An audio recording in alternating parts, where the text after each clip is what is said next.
Bonjour à tous, c'est le docteur Walid Mekedem et aujourd'hui on va parler diabète et peau.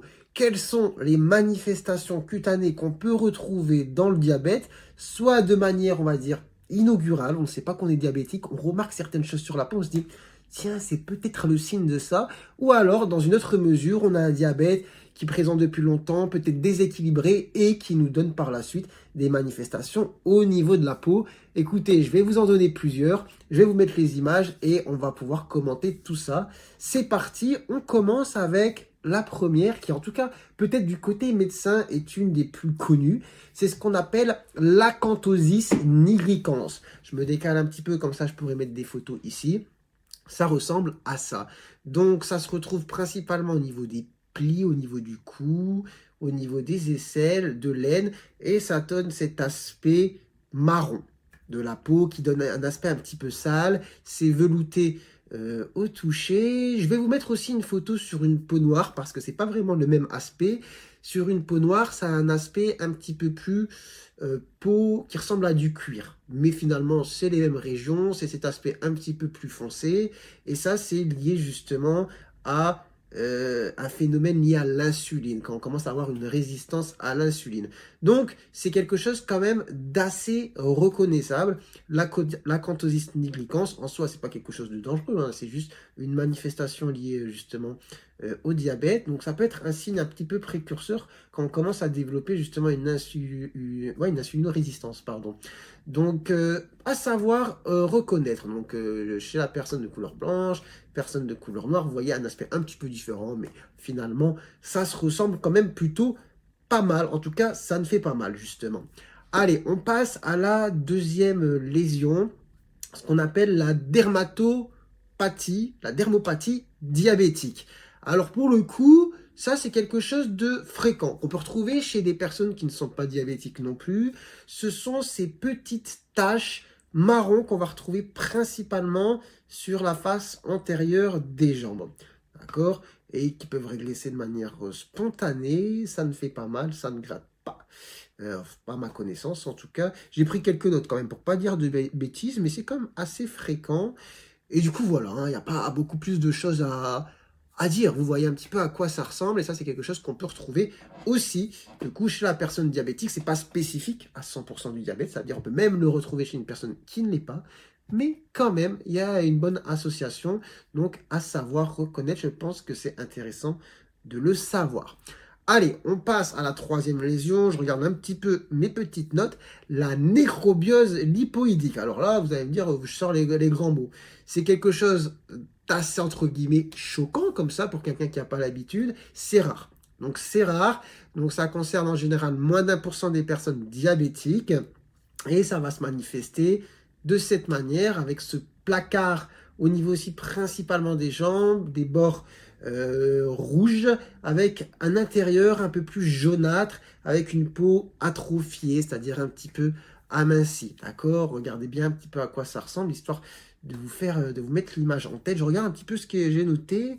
Donc, ça concerne plus les diabétiques de type 1 jeunes, plus que les diabétiques de type 2, mais bon, c'est quand même quelque chose à savoir, parfois sensible, donc parfois un petit peu de douleur, parfois ça peut s'ulcérer, la peau peut vraiment s'abîmer en son centre, mais sinon, voilà, j'avais dit un petit peu ce qu'il fallait dire sur le sujet. Donc, vous voyez, vous reconnaissez un petit peu nécrobiose lipoïdique. Allez, on passe à la lésion suivante. De quoi on va parler? La bullose diabétique. La bullose diabétique, c'est quoi? Eh bien, c'est tout simplement l'apparition de bulles qui vont apparaître sur la peau, des bulles de peau tendues qui ressemblent tout simplement à ça. Alors, évidemment, faire le diagnostic avec d'autres maladies qui donnent des bulles, évidemment, mais si après analyse, prélèvement, etc., on se rend compte que ça n'a pas d'autres maladies, effectivement, ce sont des choses qu'on peut retrouver dans le diabète. Voyez un petit peu à quoi ça ressemble, c'est assez impressionnant, je trouve, quand on n'en a jamais vu des bulles, hein, parce que, bon, ça reste quand même quelque chose qui arrive de manière spontanée, une peau tendue, du liquide à l'intérieur, waouh, on se dit c'est quoi ça? Donc ça va concerner plus les personnes âgées et ça va concerner d'ailleurs plus ceux qui ont déjà atteint un stade de neuropathie diabétique. Donc vous voyez là, on n'est pas sur trop sur les types de lésions comme l'acanthosis nigricans qui sont peut-être révélateurs du diabète sur cette lésion. on n'est plus sur quelque chose qui va arriver chez un patient diabétique âgé avec un diabète déjà bien évolué dans le temps. Donc voilà, on va passer à la lésion suivante, la chiro. Alors, je dis toujours des gros mots, moi, mais ce pas des gros mots. Je vais vous simplifier. Chéiro-arthropathie, ou, on va dire, les mains un petit peu sclérotiques. Voilà, pseudo-sclérotiques, c'est-à-dire la peau des mains un peu épaissie, un peu durcie. Et là, on va avoir un signe qu'on va appeler le signe de la prière. C'est-à-dire que comme la peau des mains s'épaissit, se durcit, on va avoir des difficultés à les tendre. Et du coup, le signe de la prière, c'est quand on fait ça, eh bien, on a du mal à joindre les deux annulaires parce que c'est difficile. Enfin, on a du mal à les joindre en les écrasant. La peau est tendue et ça bloque un petit peu l'articulation. Donc voilà, on a un phénomène de sclérose cutanée, d'épaississement de la peau, elle devient moins élastique. Ça, c'est dû à des phénomènes de glycation du collagène. Donc, après, je pense qu'il y a plusieurs hypothèses. En tout cas, moi, ce que j'ai retenu dans mes recherches, c'était ce phénomène. S'il y a des spécialistes du sujet, n'hésitez pas à commenter. C'est un plaisir. Est-ce que j'ai des petites notes sur le sujet? Pas grand-chose, mais du coup, voilà, la peau peut être épaissie. Allez, on passe à la lésion suivante, qui n'est pas forcément spécifique du diabète, mais qui est associée surtout à une élévation importante des triglycérides. C'est la xanthomatose, du coup, éruptive. C'est ces lésions nodulaires rouges qui vont apparaître sur la peau, qui sont, comme je l'ai dit, très liées à un fort taux de triglycérides. Mais l'idée, c'est de dire qu'en général, les personnes qui ont des taux de triglycérides très élevés, souvent aussi ont un terrain diabète de type 2 ou diabète de type 1, en tout cas diabétique. Et donc, ces nodules rouges, jaunes, très petits, moins d'1 centimètre, sur les cuisses, fesses, mains. Vous voyez, ça ressemble à ça. Donc là, on est quand même à un stade où, comme je vous l'ai dit, c'est surtout associé plus aux triglycérides qu'à la glycémie. Mais bon, c'est important de le mettre.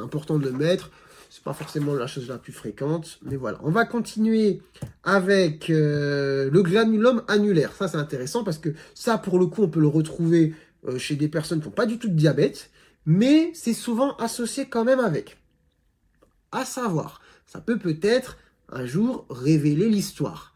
Donc cette lésion en forme d'anneau, qui peut ressembler d'ailleurs, si elle est unique, à une mycose. On dit que ça ressemble à une mycose quand même. Cet aspect rond, le bord rouge, un peu surélevé, le milieu assez fin, plus blanc.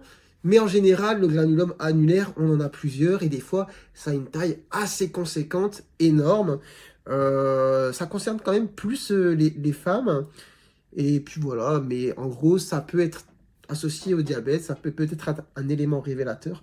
En général, bon voilà, c'est tout, j'ai pas grand-chose de plus à dire, si ce n'est vous montrer la photo et que vous ayez un petit peu en tête l'aspect, mais sachez que c'est pas non plus, comme je l'ai dit, spécifique du diabète. Mais évidemment, si du jour au lendemain ça sort, c'est bien de se poser la question quand même.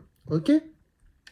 Après, du coup, on va venir sur une lésion que j'ai évoquée dans une autre vidéo, ce que les Anglais appellent les skin tags, donc ce qu'en français on va appeler, d'ailleurs en anglais aussi en langage scientifique, les acrocordons. Donc ces petites excroissances brunes, parfois claires, qu'on a surtout au niveau du cou, au niveau des aisselles et de l'aine, qui sont souvent associées, pas tout le temps, hein, c'est que je disais dans la vidéo précédente, il y avait beaucoup de gens qui disaient « moi j'ai ça, j'ai rien ». Oui, effectivement, mais c'est beaucoup associé au syndrome métabolique.